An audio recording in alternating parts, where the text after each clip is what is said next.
Rob, many congratulations. A straight sets win. How are you feeling after that? Yeah, fantastic. You know, it's nice to get through, and look, that's the plan. You come every day. Sometimes it'll be pretty, sometimes it won't be. I think today was a big factor that I held myself at the right times, you know, and yeah, look, I'm really glad to get through, and gives me another chance and one step closer. It's you've only dropped one set so far this tournament and another solid performance. Don't rub it in. I didn't want to drop that, mate, to be honest, but I will, yeah. It's good going. Where do you assess where you're at in this tournament? Because there might be another gear left. I hope there's 3. No, look, I know I'm in a fantastic place at the minute, and I've not played my best in the tournament. I would say, I've been clinical in the important moments, and I think that's important.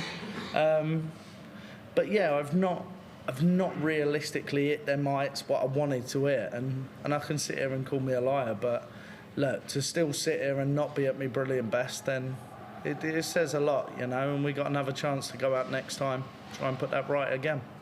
And next up, you've got Luke Litler, the reigning champion. You might need to be at your brilliant best for that one. How do you feel ahead of that one? I think I can take the game, no shackles, no thingies, no worries, you know. If I'm going to play that, I think, look, he's fantastic. Comes from a lovely family and a lovely boy, and I would say that. But at the same time, you know, the pressure ain't on me. What's it matter, you know? Rob Cross lose to Luke Littler, who cares? You know, that's the norm. That's the norm. So I can go up there, take them shackles off, and hopefully, I'll get a good tune out of myself. Best of luck. Thank you. Rob, congratulations. You talking like that, obviously you've been favourite for many of these opening round games, but going in against Luke will be the favourite. Do you like that? Like going back to the old school Rob Cross when you were the underdog and things like that? I think I've spent life on the back foot, Phil. So I know what it feels like. I know how to battle. I know how to really, you know, sometimes, I used to get up at 4:30 in the morning and not worry about it, but I had to do it. Otherwise, I didn't feed my family at the end of the week, and that become life for me for quite a long time, you know. And I think, look, it's a game of darts, and I've been blessed, and I'm pretty decent at it, and we can try and get the best out of myself, you know. That's the way I'm going to look at it. I'm going to get up in the morning, I'm going to go to work, and, you know, all them things years ago what I used to moan about like a big baby, you know, now hopefully they might help me. The way you're talking there is brilliant, and darts are such a simple game. Do we players, everyone, do we just overcomplicate how easy it can be? I have to admit, I can complicate a game with myself because sometimes I can be complicated, you know. But when I'm uncomplicated and I've got one straight road, I feel like the Romans built it, actually, you know. It's a good road and old sturdy when I'm on. But what I would say, you know, it's nothing complicated. You're going to go up there, you're going to play a game of darts. I'm going to play potentially for £1 million, and even that don't matter, you know, because we should go up there and we all want to win. It's all about doing the job and what's in front of you, and no matter what anyone dishes to you, then, you know, you have to do that job. But if I don't do it, I go home. It's very, very clear, you know. We all get good days, we all get bad days, but hopefully it's going to be a good day. We've seen improvement round by round from you. Do you feel you're now progressing in the right way and doing things the way you want it to? And how much of a step are you going to have to take from this one to the next one?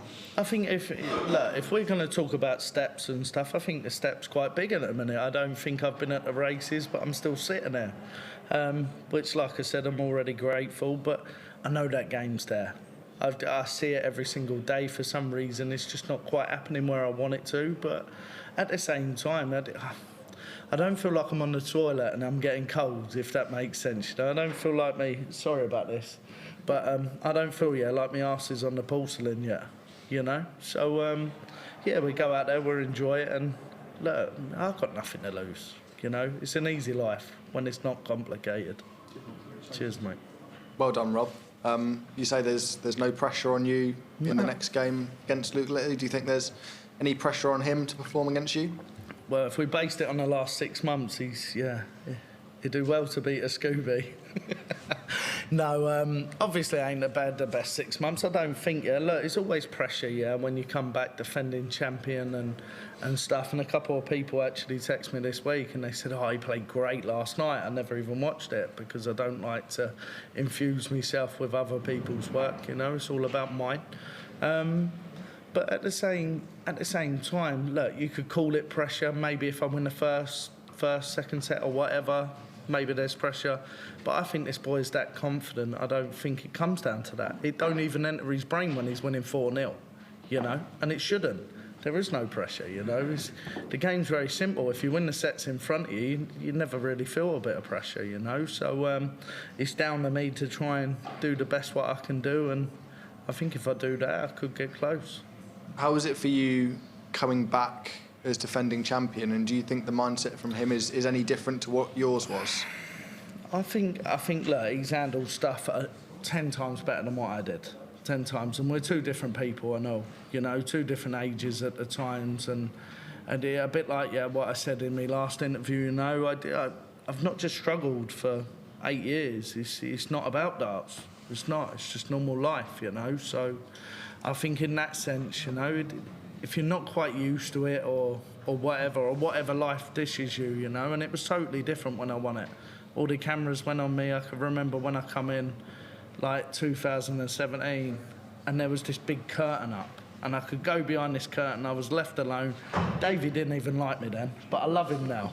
But no, I could do all that, and then all of a sudden I went from nothing to a spectacle, you know, which he's dealt with better than me.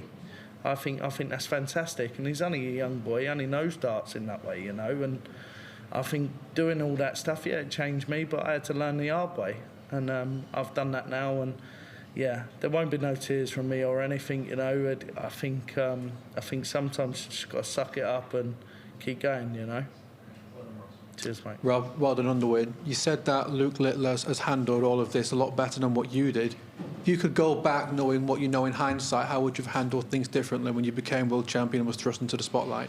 I'll answer the question, but look, I would change a lot. I would, knowing what I know now. But at the same time, isn't that life, you know? Sometimes, yeah, you're blessed, yeah, and life picks you. You know, you haven't got that choice for that sort of whatever you've achieved or whatever. No one probably expected it, and I knew I was going to win it when I started in December. But at the same time, everyone looks at that, you know, that's not life. But yeah, life picks you. I think I'm a big believer in that, in a bit of fate and other stuff. And if I had to go back, I wouldn't change anything, because it makes me a person now, you know. I have to deal with that every day. I have to take control of that, and I think it makes you a better person when you can do that. So I wouldn't change anything, to be honest. At the moment, I think it's safe to say that Luke Littler is the best player in the world, but you've beaten Michael van Gerwen at his best on that stage and then beat Phil Taylor. What's the difference between playing Michael van Gerwen on that stage and Luke Littler, because you've done both? I'm not going to put the young man down, but look, listen, when Michael was in his pump, it wouldn't have been a runaway. It wouldn't have been a runaway. Look, I think I tipped me out. Best player I've ever played, sort of for times and everything, has been Michael. Best player I've sort of played in the other bit was Phil Taylor, obviously, for the final, because he's the GOAT to me. But at the same time, I think Michael's, and I think he's even expressed this, I don't want to put him down, but Michael's expressed that he isn't a player of what he was, you know, and I think everyone understand that. I don't even want to talk about him. You put me on the subject now, haven't you? But if you put Michael at his best, or around what he done for a 3-4 year period, I still think that you'd still sit there and be a bit crazy if you told me Littler won every time. You know, it's not like we haven't seen this stuff before. I remember when I was 15 and I watched Taylor. He won everything. You know, he had no competition, but he was class. And then you had Michael when it got a little bit better and everything was better, you know. And in his pump, he managed to magic stuff out of the skies, I think, you know. And now, we've got obviously Humphreys and all. I still put him in there. I think he's fantastic, but the Littler effect and everything, what we're seeing now, I don't think that. It's not like we've not seen it before, you know. We've seen people rule the game and cement their legacy and history, you know. And who's to say, probably in 3 or 4 years that you don't get another one. I think we're very, very short-sighted, if we didn't see another one, you know. Brilliant, thank you, Rob. Well done today. Cheers, mate. Congratulations, Rob. Cheers, mate. Ahead of this game, were you fully set for a full 7 sets with Damon? No, not at all. Not at all. I would say that I'm confident in myself, and I know this is Achilles' heel, but I always thought, I'd be good for the moments. I didn't think I was going to be that bad in some of the moments, but I knew I'd hold myself together and that'd be fine. And it's another game, where you give chances and they're not taken. And don't get me wrong, it was a bit better today. I actually felt really comfortable at times. I think if I hit that last set, I've left. I can't remember what I left now. I was on for 11 and 12. If I go and hit that, then this game over anyway. It would have been a bit more comfortable, but just enjoying it, just doing all that stuff. I don't think my game's in a bad place, and I expected to win today. You asked me that 6 months ago or 3 months ago, I would have told you. I said, you got a coin on you, we're going to go for a spin. And was it the old saying, right things at the right times, because you pounced to go 2 sets up, and then you hit the 180 at the crucial time to set up going 3 sets up? Was it slowly but surely breaking Damon's heart? Well, that's what darts is. I think I know we all come back to that saying and stuff like that, but that's what darts is. If you've got someone was playing darts and they're playing well, and sometimes you ain't even got to play well. You just a good backhand, and if you can have a good backhand, you can hit 250 in 6 or whatever, and then it's happy days. You're going to win legs. So I've been good at it. I've made a living out of the back end of the game and stuff. Can't sit here and say that I'm the most prolific scorer in the world. Mind you though, I played what I mean today, 21. I hit a load of 180s and 177s, and then I was still looking for my grandmother today up there, but it's fine. And that's 3 afternoon session matches in a row for you at this championships. Do you prefer going under the radar? Yeah, look, I think I've been asked this question before, and they go, maybe a couple of years ago, and they say to me, you don't get evening, you don't get this, you don't get that. And it's a game of darts and it's a job. And what I would say, and I think I answered this the same way years ago, put me on wherever. I'll play out in the car park, I don't care. It's not important to me. In life, I've never really been the spectacle, and I believe that, so... Never been a spectacle and never wanted to be. But at the same time, anywhere, wherever a game of darts out in the car park is fine. Well done, mate. Cheers, mate.